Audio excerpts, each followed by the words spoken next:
Hey friends, welcome back to Gilligan Phantom, where we are turning this big school bus into a tiny house. Last time I made a build video for you was months ago, but there's a bunch of loose ends to tie up, and one of the major jobs is doing a shower. I have a ton to show you. Let's get right into it.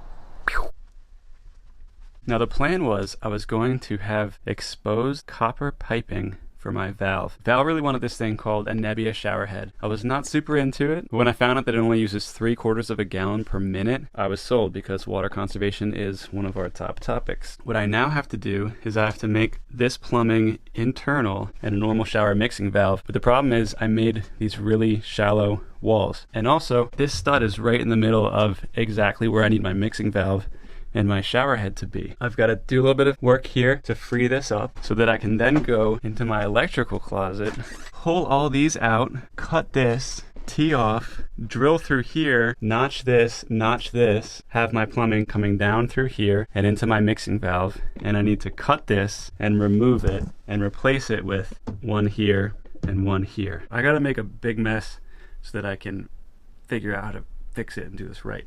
I removed all of these things that were holding this in. So now what I'm gonna do is I'm gonna take this guy with this blade right here.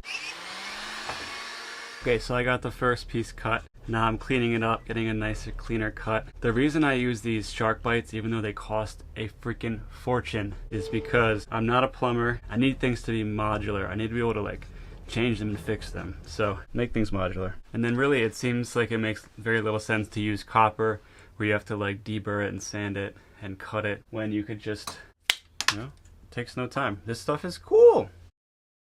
Alright, so it was a practically unfilmable experience, but I did the difficult task of getting these tees in.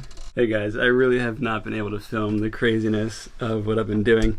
What I did was, I cut this with this battery-powered circular saw, set to the right depth, then I hammered it out, and then I took a router and I routed this hole. We put some cork on the other side of it. You can see the cork right there. Now this shallow wall cavity is just deep enough to fit my valve. This is just hilarious, guys. I'm just cracking up about this. I think I want pipe dope. Do I want tape? I want pipe dope. Thing. Oh my gosh, you're a scary thing, Nova. I'm not. I'm a happy thing. You're just Nova. Are you laying my top wawa? What's your top wawa? It's from my wawa. Oh, where is it? I don't know. But I don't think I'm using it.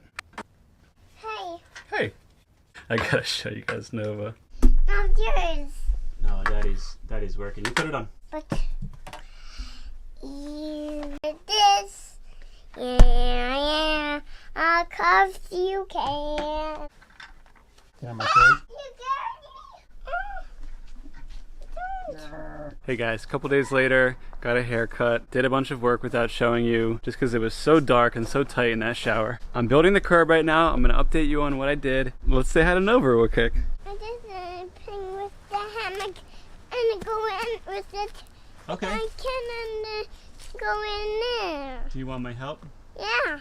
Step in my hand. Okay. And go in. Oh, okay. Yep. Oh, okay. Oh, okay. Whoa, whoa, whoa, oh. Hey, you did it. You did it.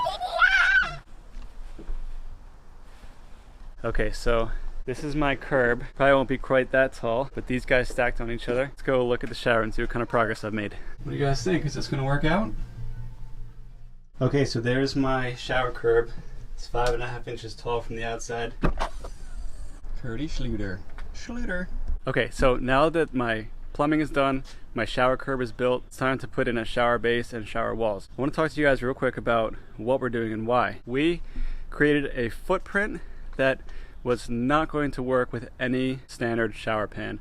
We have 28.5 by 30 inches. We made it that way because we needed space in other areas for the bunk beds and for the battery bank. So we ended up with this really particular size. I didn't want to make a standard sloped mortar base because I just don't like that bumping up and down on the road. So I wanted something that was a little bit more pre-formed. I thought about having a stainless steel shower pan that was just made for me, but those are actually really expensive. I thought about paying for a pre-made shower pan. Those are also expensive. What I went with is still expensive, but it was less expensive and it's more modular. So I have this Kerdi Schluter shower system right here. This is everything that I'm gonna need. Oh, there's a few more things to make my waterproof shower any size really.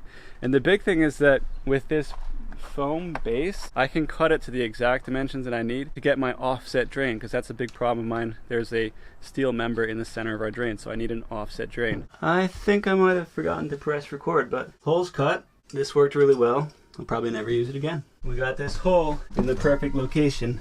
Right here, that's where my metal frame is. It's off of it by like an inch. That should be enough space to do plumbing connections and everything. Now I can start cutting my pan.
Stop running.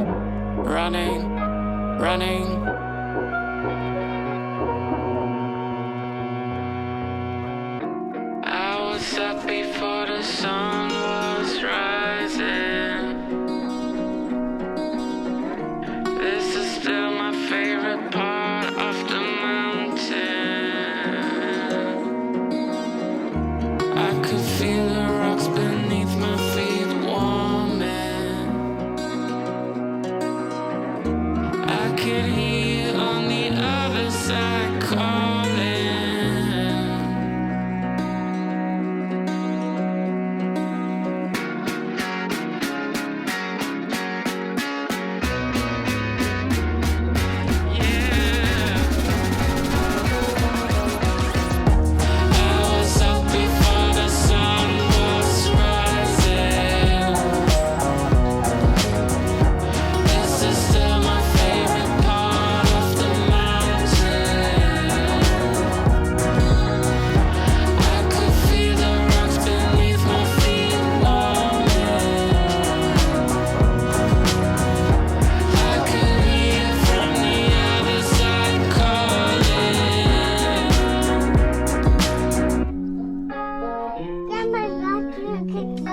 Come on, give me a bite.